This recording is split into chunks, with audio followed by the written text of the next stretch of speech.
Every character I drew started feeling the same, cute but stiff, like they were just sitting on the page instead of actually living in it. This was one of them. I knew who she was, I just couldn't make her feel real. So instead of starting another new drawing, I stayed with this one.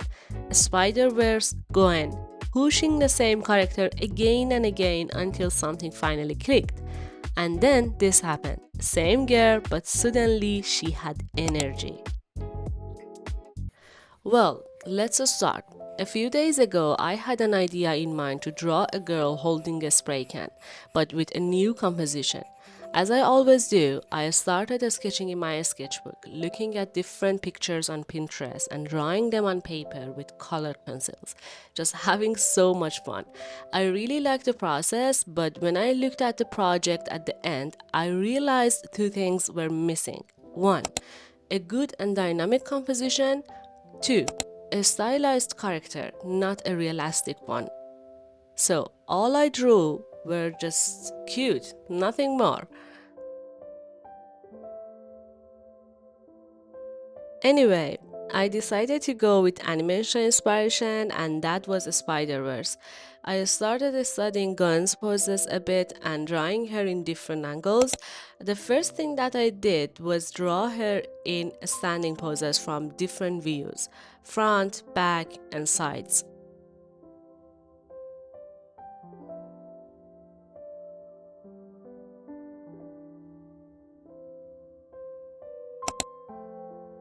Then I decided to do a few poses of her sitting. I chose the poses that I needed and the ones that felt more similar to my character.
After doing a few more sketches from different angles, I still knew something was missing and I needed to move forward with drawing digitally because that way I have much more flexibility to change anything.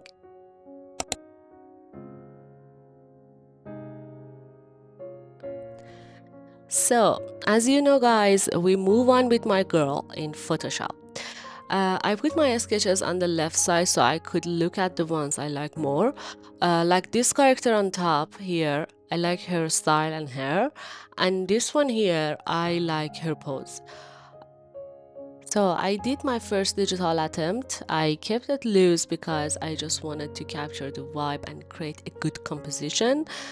I liked her this way, but I still knew it wasn't good enough. It wasn't dynamic enough. I redesigned her again and again. You can see that every time I want to do a new sketch, I kept the previous one, make a copy of it, and erase it a bit so I can still see the sketch underneath. Then I sketch on top of it and make changes. I repeat this process until I either like the character or I don't. Then I move on to a new character and a new pose, which is exactly what I did here.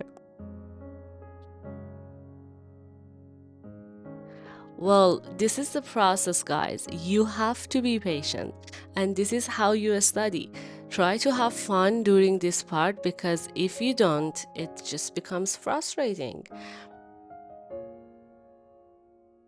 Most of my best pieces took more than 20 sketches to find. Most of my worst ones took just two. The difference isn't the skill, it's how many times I was willing to start over.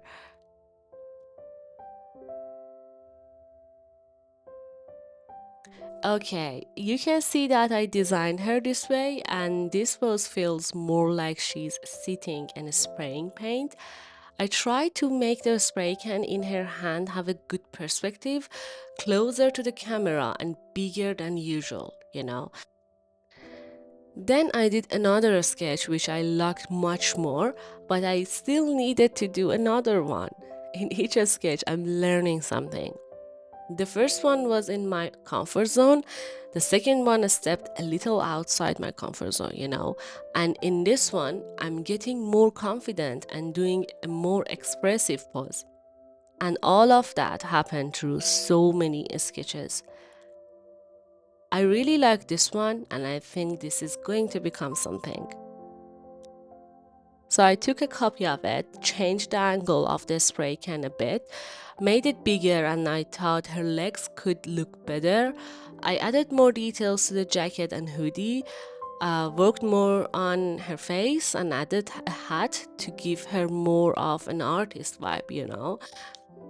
And again, another copy, another character, a bit better and more stylized, changing the clothes and body shape a little. I'm working more on her hair here. I actually took inspiration from the very first character. Do you remember at the beginning of the video when I said I liked that one from my sketchbook? So that curly hair came from there, and I wanted her to look happy and excited. I wanted to start coloring here, but I said, wait, let's do another sketch. I know, guys, I know, so many sketches, but if I don't do it, I know I will regret it. So this was the last sketch before coloring, a cleaner version of my character. I also did another version where I only changed her face to look a bit more slay, but I was still 50-50 about it, so I decided to do a very quick color test just to find a good color combination for her.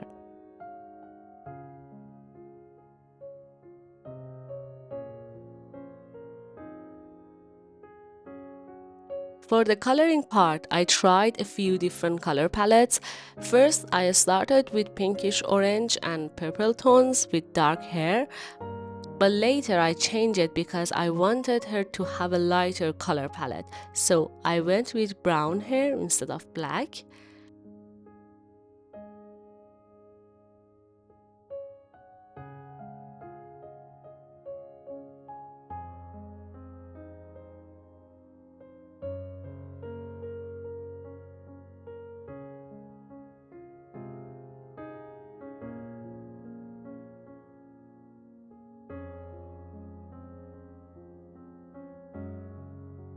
I kept the rest simple. I changed the hat to green instead of brown because I wanted the audience eyes to go directly to her face with that color contrast.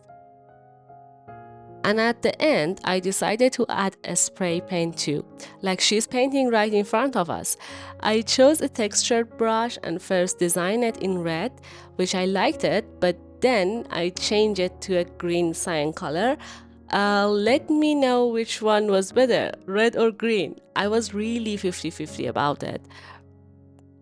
Anyway, I ended up liking the character a lot more, and this is what we came up while we studying Gwen from Spider-Verse. Before we wrap up, guys, I will be posting the reference pack and PSD files for this project on my Patreon this week, so you can join through the link in the first line of the description. Also, if you like to get my brush bag, you can find it in the description as well.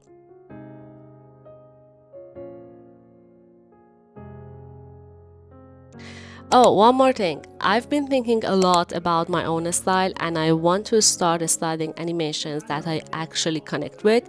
And number one on that list is Alice in Wonderland. Drop a comment if you want to come along for that one. Thank you so much for watching this video, and I will see you in the next one. Bye!